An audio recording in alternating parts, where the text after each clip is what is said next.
Hello students, आज की video आपके लिए बहुत स्पेशल होने वाली है। क्लास 12th के इकोनॉमिक्स सब्जेक्ट्स के chapter wise most important topics आज हम कवर करेंगे, जो आपकी प्रिपरेशन को और स्ट्रॉन्ग बनाएंगे और रिवीजन के टाइम पर आपका काफ़ी टाइम बचाएंगे। तो वीडियो को एंड तक ज़रूर देखना, क्योंकि ये टॉपिक्स आपके एग्जाम के लिए गेम चेंजर हो सकते हैं। शुरुआत करते हैं मैक्रो इकोनॉमिक्स से। इसमें सबसे पहला और इम्पॉर्टेंट चैप्टर है national income and related aggregates. इसके की concepts intermediate goods, final goods, consumer goods, capital goods, stock and flow. इसके बाद नेशनल इनकम कैलकुलेट करने के तीनों मेथड आपको अच्छे से रिवाइज करने हैं: value added method, income method, expenditure method. इसके बाद important terms gross domestic product, gross national product, net domestic product, net national product, ये सभी आपको फैक्टर कॉस्ट और मार्केट प्राइस के पर्सपेक्टिव से समझना जरूरी है। इसके बाद circular flow of income two sector model में, और साथ ही रियल वर्सेस नॉमिनल जीडीपी और जीडीपी डिफ्लेटर का फॉर्मूला भी आपको क्लियर होना चाहिए। दूसरा इंपॉर्टेंट चैप्टर है मनी एंड बैंकिंग। इसमें मनी के फंक्शंस, इवोल्यूशन और मीनिंग आपको याद रखना होगा। इसके बाद फंक्शंस ऑफ कमर्शियल बैंक और कमर्शियल बैंक का क्रेडिट क्रिएशन प्रोसेस में क्या रोल होता है वो भी। इसके बाद सेंट्रल बैंक, इसमें सेंट्रल बैंक के फंक्शंस, और इसके अलावा इम्पॉर्टेंट टॉपिक्स हैं आपके मॉनेटरी पॉलिसी टूल्स, जो कि CRR, SRR, repo rate, reverse repo rate, open market operations, इनको भी समझना बहुत ज़रूरी है। Third, determination of income and employment. इसमें के की कंसेप्ट्स हैं एग्रीगेट डिमांड और इसके components, consumption, investment, government spending, net exports. फिर एग्रीगेट सप्लाई, इसके अलावा equilibrium level of income and output, और इन्वेस्टमेंट मल्टीप्लायर का आपको मीनिंग और साथ ही वर्किंग याद रखना होगा और इसके फॉर्मूला भी। Full employment and under employment, then inflationary and deflationary gaps, इनके कंसेप्ट्स आपको क्लियर होने चाहिए, और साथ ही measures to correct them. Fourth, government budget and the economy. Government budget में गवर्नमेंट बजट का मीनिंग, उसके ऑब्जेक्टिव्स, कंपोनेंट्स में revenue receipts, capital receipts, revenue expenditure, capital expenditure, ये सब भी आपको क्लियर होना चाहिए।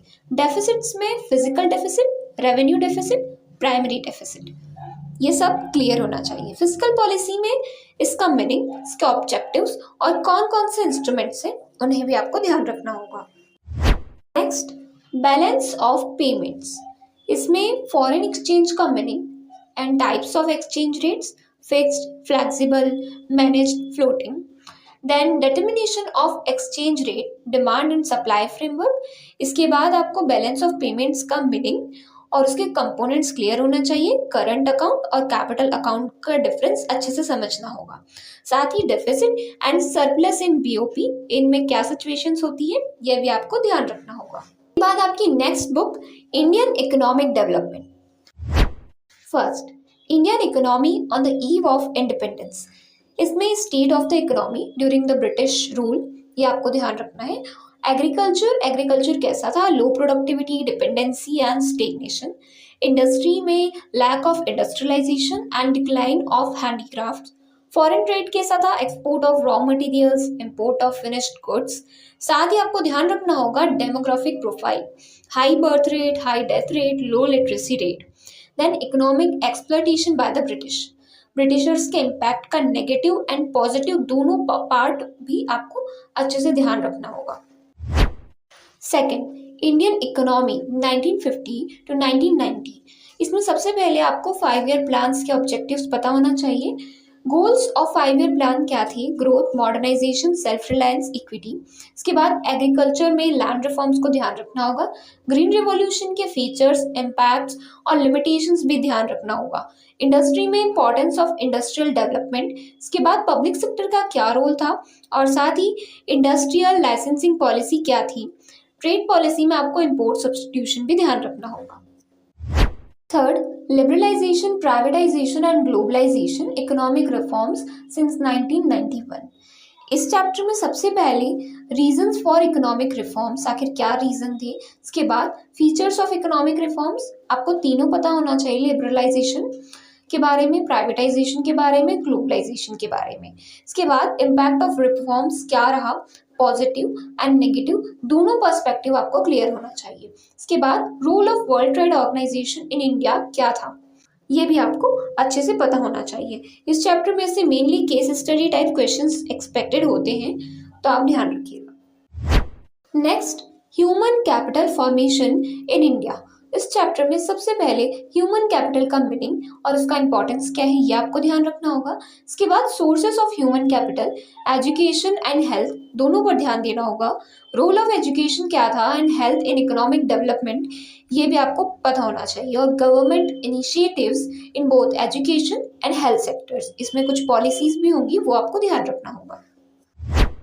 Next, rural development. इस चैप्टर में सबसे पहले रूरल डेवलपमेंट का इंपॉर्टेंस क्या था, ये आपको पता होना चाहिए। फिर rural credit and role of NABARD, ये आपको अच्छे से क्लियर होना चाहिए। देन एग्रीकल्चरल मार्केटिंग, इसकी प्रॉब्लम्स क्या थी और इसमें मेजर्स क्या लिए गए इसको इम्प्रूव करने के लिए, ये ध्यान रखना होगा। Diversification of agriculture, horticulture, animal husbandry, ये भी क्लियर होना चाहिए। Role of self help groups, ये समझना इंपॉर्टेंट है।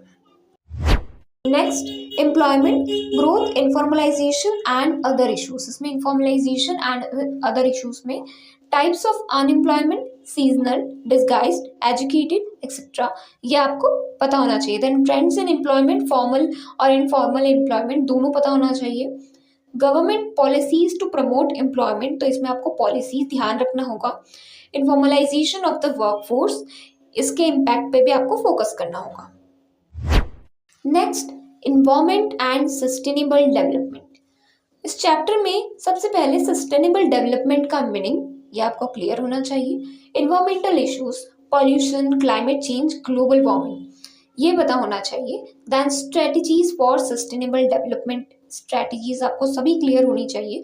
Measures like afforestation, renewable energy promotion, waste management, ये भी आपको याद करना होगा। Last, comparative development experiences of India and its neighbours. इसमें सबसे पहले development strategies and performance, India, China and Pakistan, तीनों का आपको ध्यान रखना होगा। Comparison on parameters like GDP growth, population, human development indicators. इसके बाद lesson from the development experiences, China और पाकिस्तान, इन सभी का आपको ध्यान रखना होगा। सो स्टूडेंट्स, ये थे आपके दोनों बुक्स के मोस्ट इंपॉर्टेंट टॉपिक्स जो आपको बोर्ड्स के लिए बिल्कुल भी स्किप नहीं करने चाहिए। अगर आप इन टॉपिक्स पर फोकस करते हैं तो आपका ऑलमोस्ट सिलेबस कवर हो जाएगा। साथ ही आप ये वीडियो अपने फ्रेंड्स के साथ ज़रूर शेयर करें जिनका सब्जेक्ट इकोनॉमिक्स है, तो साथ ही उनकी भी हेल्प हो जाएगी। और नेक्स्ट वीडियो आप किस टॉपिक पर चाहते हैं ये आप हमें कमेंट बॉक्स में बता सकते हैं। मिलते हैं अगले वीडियो में। Thanks for watching.